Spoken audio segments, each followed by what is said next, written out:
Welcome to Don't Pick the Scab podcast, where we embark on healing journeys tailored for men over 40, navigating the complexities of divorce recovery.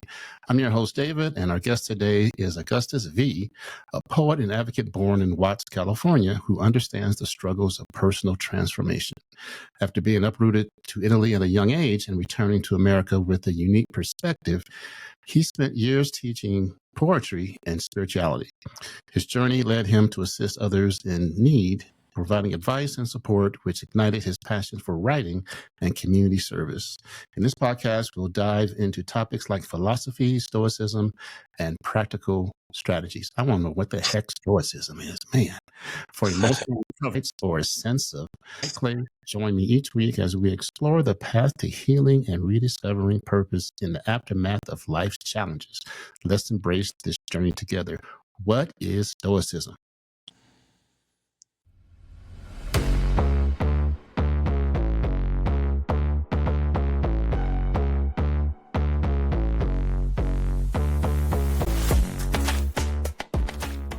Welcome to the Don't Pick the Scab podcast, with the premise of connecting men over 40 with the tools and community to thrive in their divorce recovery, either before, during, or after a divorce. Yes, sir. Yes, sir. Thank you. Thank you for the intro. First of all, man, I've been introduced many times, but that one just may have been one of the best, if not the best. But oh yeah, that was pretty good. But yeah, Stoicism in all essence. Also, I want to say thank you for having me on the show also. No problem. Okay. But Stoicism in all essence, when you get down to it, the simple, right in your face answer is very simple, it's very clear. It's self-control. That's all. It's the art, it's the philosophy, it's the skill of controlling oneself. And I'm delighted and honored to speak about these things with you today. So thank you. Why do you think men have a hard time with Stoicism? Because they've been programmed to do the opposite. Okay. I don't mean to sound like a downer or a pessimist, or a cynic, but today in the world that we live in, really throughout history, there's a lot of money to be made off of people's pain. Oh, yeah. And if you can control people, that's even more money. So the best way to control people is to weaken the man. And that can't be done when the men are in full self-control. That has to be taken from them first. And once you get the man, it's pretty much easy winnings from there, because it's not too hard to program the woman.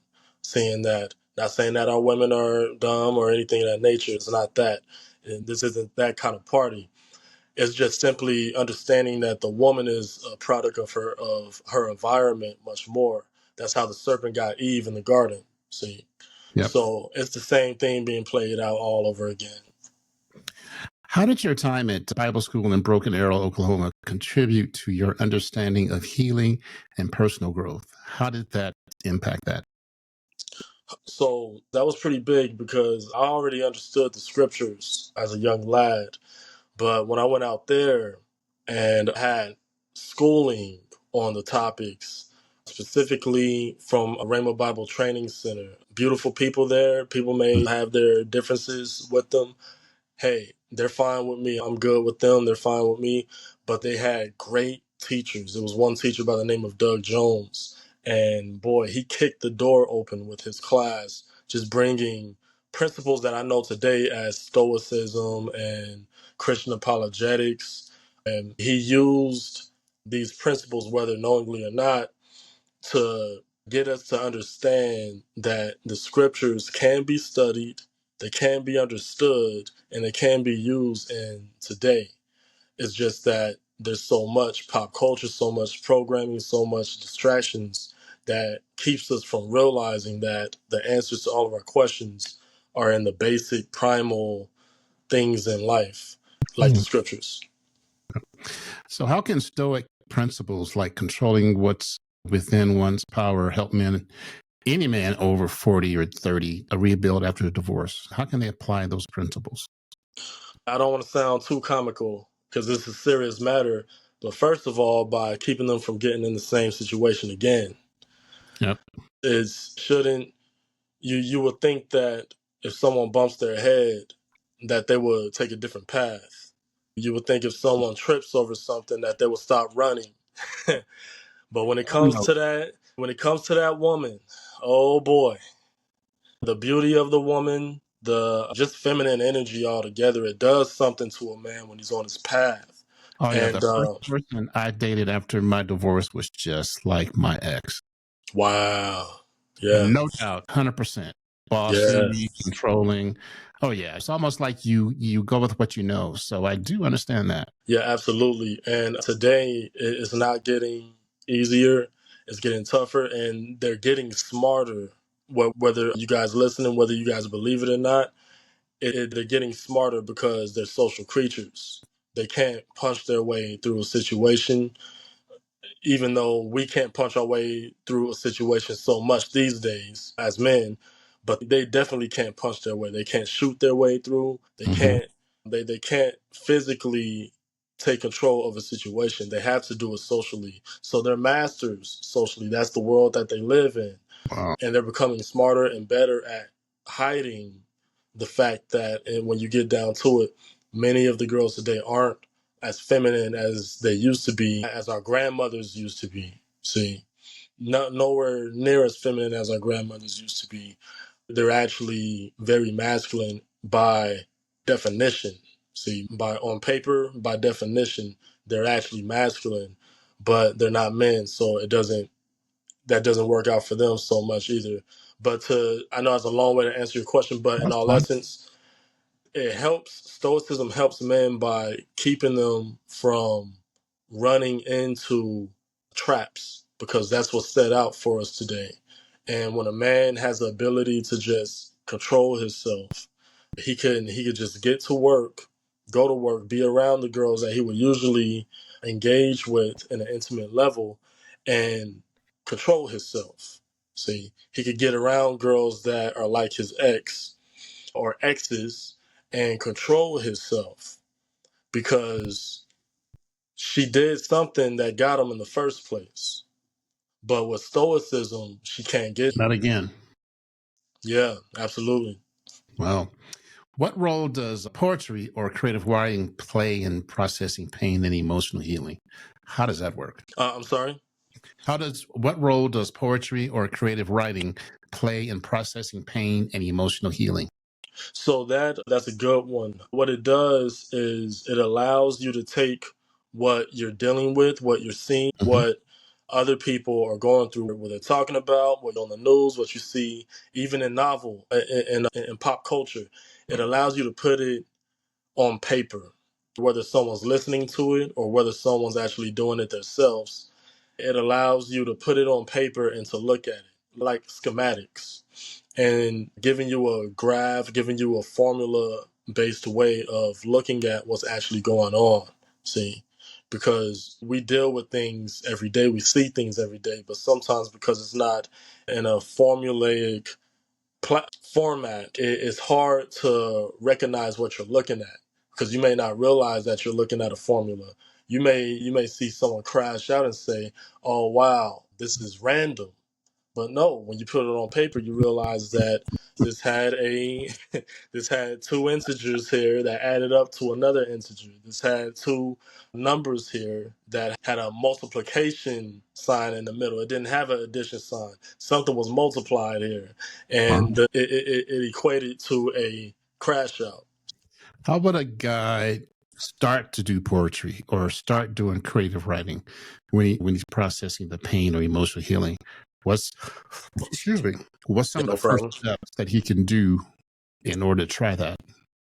Yeah, absolutely. So I would say the first thing is to get around people that's already doing it, get around thinkers, and not just poetry, because philosophy specifically, I would say for me, but get around other people that's already doing it, get around people that's where you want to be. And I would say that goes for anything in life, any age, anything. You want to get around people that's already doing it and people that are where you want to Mhm. be. Okay. See, if you notice, the people that aren't where you want to be, they always want to criticize your goals. They want to criticize where you say you want to be in the future. See, and that's only because they can't see themselves doing it. So how much more can they not see you doing it? Okay. Sometimes these are people that love us, but it's just a natural inclination. It's almost a defense mechanism from the pressure that comes on them, that when they think about having to step out and do something that will result even in a desirable thing. See? So Crabs getting in the around the barrel. right kind of Yeah, people. Augustus, crabs in the barrel, buddy. Yeah, absolutely. Absolutely. Yeah. That it is what it is. Oh, come on, people. Come on. Yeah. Yeah. So many men struggle with anger and or guilt after divorce. What advice do you have for handling these emotions constructively? I would say the first thing is in understanding that a lot of these, what we call today emotions, we call everything an emotion, Mhm. but we call when we're hungry an emotion now. We just mix it with angry and now we're hangry. But it's understanding that these emotions, these feelings, these thoughts, where we are, they can be used as a weapon. See, we've been taught that anger is a hang up. We've been taught that it's a booby trap, it's quicksand. But in reality, this is what the men that we respect throughout history have used to mark their names into history. They used anger. Yep. The only problem is that men today don't understand that it's a good thing, and they don't know what to do with the anger. They, in most cases, actually, they don't even know what to be angry about.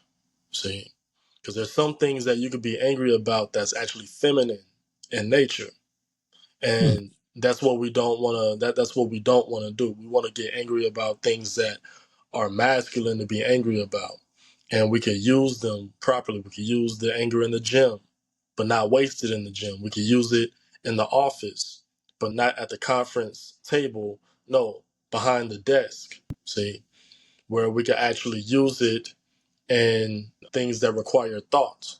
See, Gotcha. but that takes skill. It's easier said than done. It even sounds a little difficult to do.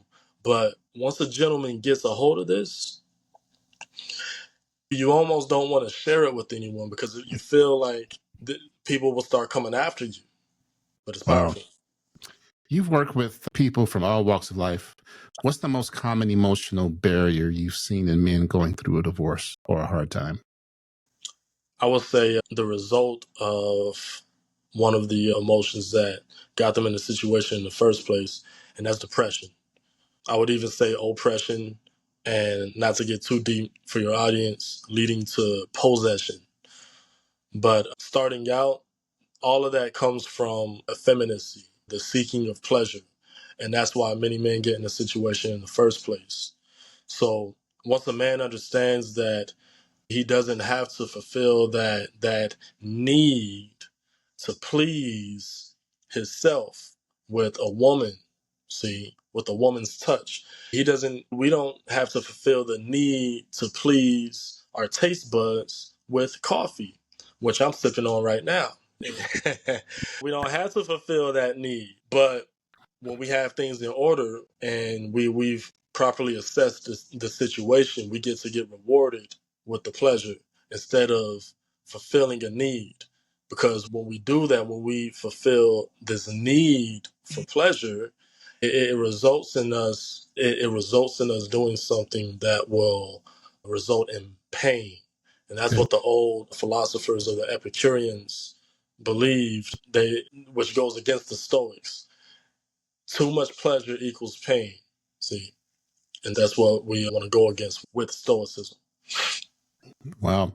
What practical steps would you suggest to help men rediscover their identity? Because men take a hit with identity. It used to be, we are married, you and I, now it's me. It's all Hmm. me. What are some of the practical steps you would suggest to men rediscover their identity after a divorce? Absolutely, and these are great questions, by the way. I would say what I say to really all of, or most, if not all of my clients, friends, colleagues, anyone that I'm discussing manhood with or masculinity with, is to think about your grandkids, which may not be here, in most cases they're not here yet, right? Think Wow. about doing what you have to do in order to be proud of them once they come into the world, and doing what you have to do to make your grandparents proud. See, So it's basically generational backwards and forwards. absolutely. Wow. That's a You different take. Yeah. Yeah, yeah. And see, the reason why you skip a generation, you don't go after your kids. You don't do it specifically just for your kids. And you don't do it specifically for your parents. The reason why you skip it is because your kids, they may not follow your path. They Mm-hmm. may not even agree with what you do. As a matter of fact, you can do your job efficiently, very effectively, and your kids may grow up to hate you. See, we've all seen that. It's unfortunate we don't like Yep. it, but that's very common. Men that have actually crushed it as a parent, but their kids still hate them. See, because of the society has groomed them to do that. And we don't look at our parents because we may feel that way about our parents.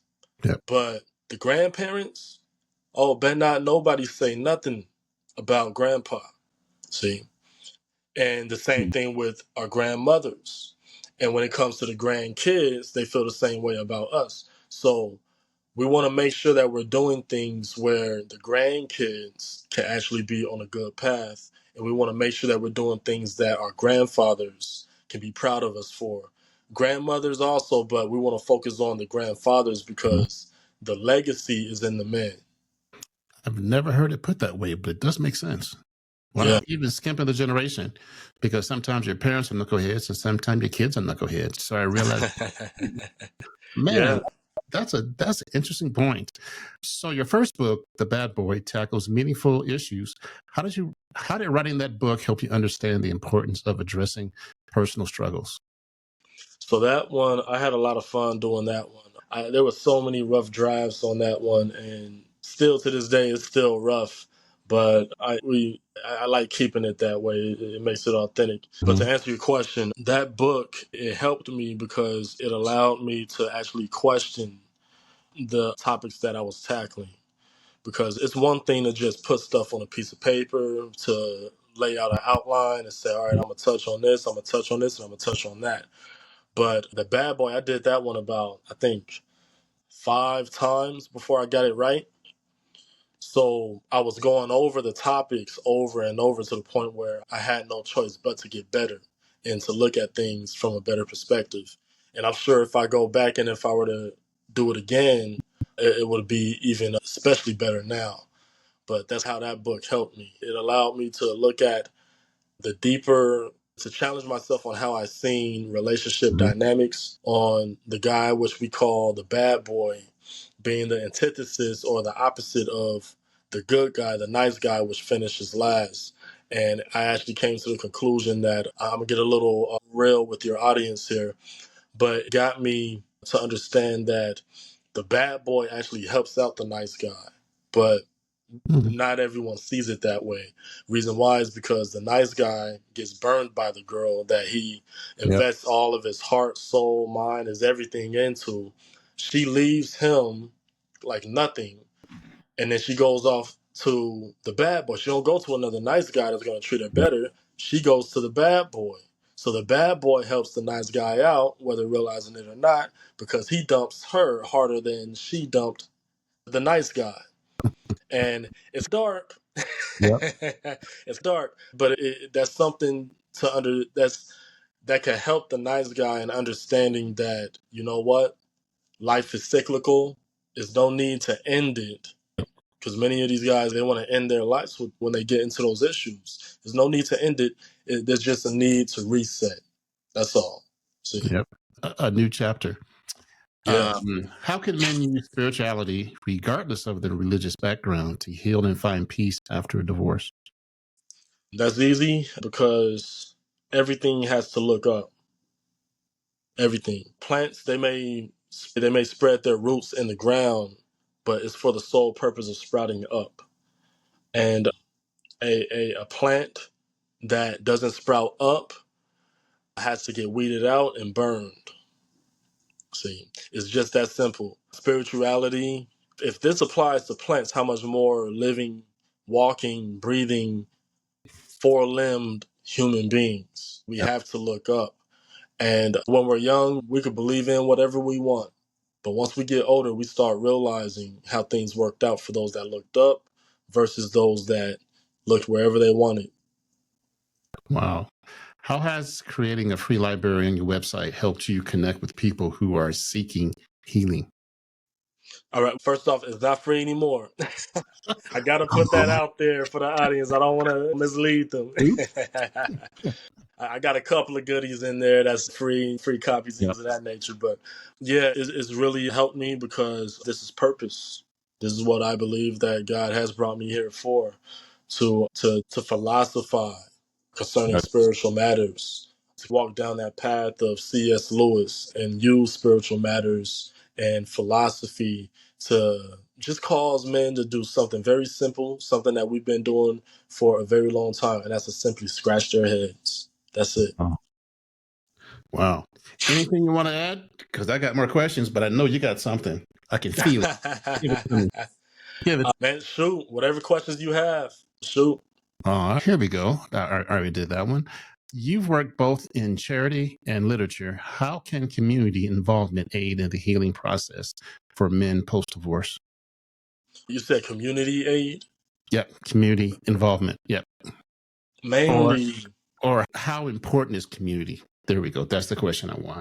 Okay, yeah, absolutely. Community, even though it's still on the man's responsibility to seek it, to seek that help, I would say it does take a tribe. Sometimes it does take a village. And tribalism does have its benefits. It has its downsides, but today we're too quick to throw the baby out with the bathwater. And we need the baby. We don't need the bathwater. So when it comes to tribalism, when it comes to having a village, having brotherhoods, that's all gangs really are. They're a colloquial replacement for that sense of brotherhood. See? Right.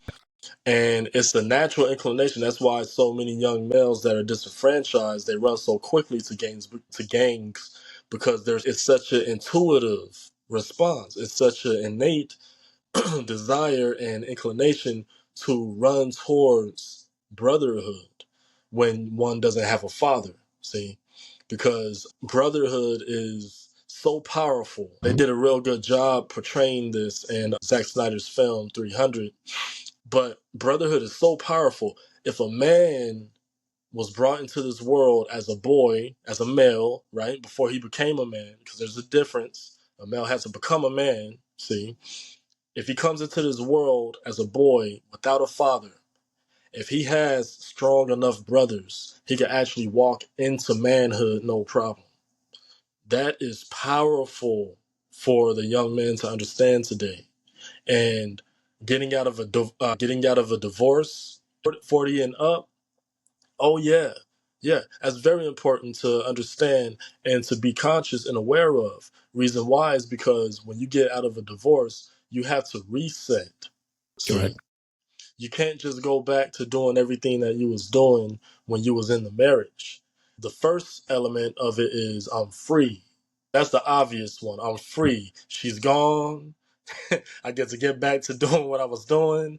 But the getting over it part, yeah, we have to reset. We have to go back to to how we made our bones as a young man. See, we Mhm. have to get around brothers. We have to get around the community. See, and if I know that was a long way to answer your question, but in summary, the best thing that a community could do is to praise the men for being men. Allow us to be men. Don't get in the way of what we're supposed to do. See? And in all lessons, once more, that's the responsibility of the man not to let anything get in the way. But in terms of the community helping, that's what the community could do, is just pay homage to men for being men. See? What are some of the things that a man can do in a difficult co-parenting situation? Because mine was difficult. My kids are grown and gone, but I went through some stuff, man. And the one thing that got me through the craziness co-parenting was I love my kids more than I hate my ex. Mm, and that got me through it. But what do you suggest to mm, men out there that are going through some craziness? Because it gets crazy sometimes. What are some of the things absolutely. you advise them? Stoicism, first of all, Stoicism, self control, that's very big.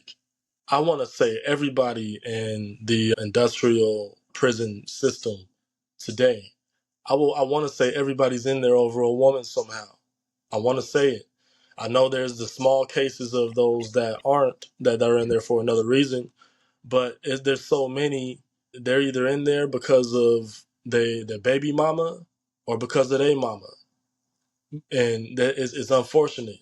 See, but that's when you get down to it, it's all because you have men that don't want to control themselves. They want Mm-hmm. to fly off the handle. They want to do the first thing that comes to mind, the first thing that they feel. See, and we all love our wives. We all love our mothers, but we can't act like them whenever pressure hits.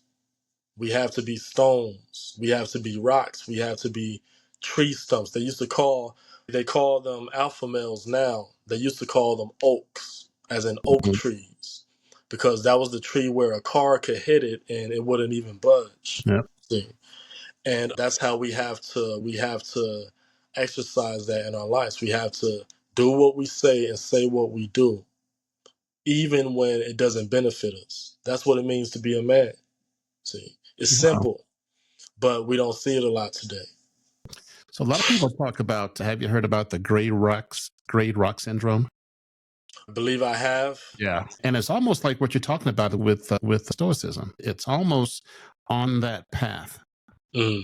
What is the gray rock syndrome specifically? Oh man, you're gonna put me on the spot. So it's not to respond. Basically, when the craziness is going on, Yeah. you just answer with one word answer: yes, maybe. When you're getting Mm. ready to blow up, you have to retreat Mm. and not take the bait. But basically, Yeah. just be a rock Yeah. when you just want to blow it up. And with my ex, the more I was a rock, the less the craziness became because she figured out that she couldn't pull me into it. Ah, that's So pretty yeah, good. yeah, a lot of people talk about the gray rock. So you've lived a life filled with transformation and purpose. How do you help others see their divorce not as an end, but as a new beginning, like we talked about earlier? Manhood. Manhood. Just specifically speaking on that matter alone and getting males to come back to being the man, that pretty much does it. And I know that sounds like a lazy answer, but if anything, it's a packed answer. That answer has a lot in it. When a man goes through divorce, when a man gets out of a traumatic scenario, like being with a woman that emasculates him, just takes who he is as a man and breaks him down. As scripture says in Proverbs, the whorish woman can bring a man to a piece of bread, just bring his value all the way down. That's traumatic to a man. See, when that happens, he comes out of the divorce with very little to identify himself as a man. He knows he's a male. He knows that he could bench press 300 on a bad day. He knows that he has King movie level, Jason Statham level marksmanship, right? He thinks he's John Wick when he's in the gun range or whatever, right? But we were told, due to the Hegelian dialectic and Marxism, that this is what makes you a man, and it doesn't. See, we have to get back to what it means to be a man by God's Wow. standards, and once more, it's very simple. Being a man is simply. I tell this to the young guys all the time, and I see it happen so quickly. The transformation once they get it, but being a man is simply only needing water, air, and food. That's all a man should ever need. And the secret, this is when you're showing off. When you get this, you're showing off. We don't even need too much of those three. All it means to be a man is to not need anything. Sometimes you have to get a certain amount of money to be able to say you don't need anything. Sometimes you have to have a certain amount of friends that you can trust to be able to say you don't need anything. But whatever it is, in this world, in this society, when you could say, I don't need anything, that's when you're in full masculinity. Wow. But you don't have to wait until you're there. It starts on the inside. If you could live in a hut, if you could live in a tree and have peace within yourself, you've fully tapped into your masculinity. See, and I'm not telling people to give up what they have. Go live in a tree. Yeah, don't. Yeah, August guys, told don't me to leave go your, live in a tree. yeah, yeah, we don't want that. But in all essence, man is very masculine to understand what you have and to use what you have. Thanksgiving, see, being thankful for what you have, because the first man, he had to take a piece of a tree and he had to turn it into a pole. He had to get a rock, shave it into a pole, get a sharper rock, take it, put it at the end of that pole, and then take a rope and tie it around the tip of that I want to say spear, but Mhm. tip of that rock, tying it to that pole. Now he has his first spear. All he did was he used what he had. He realized what he had. He became thankful. See? And when a man can do that, when a male can do that, it allows him to walk into his masculinity, not needing anything, but using everything at his disposal. All right, Augustus V. This has been interesting, man. This is one of the ones where I had no clue where it was going. I'm very happy. You have brought some knowledge and some actionable steps for my men over 40 to get their stuff together. And we're definitely going to have you come back on the show.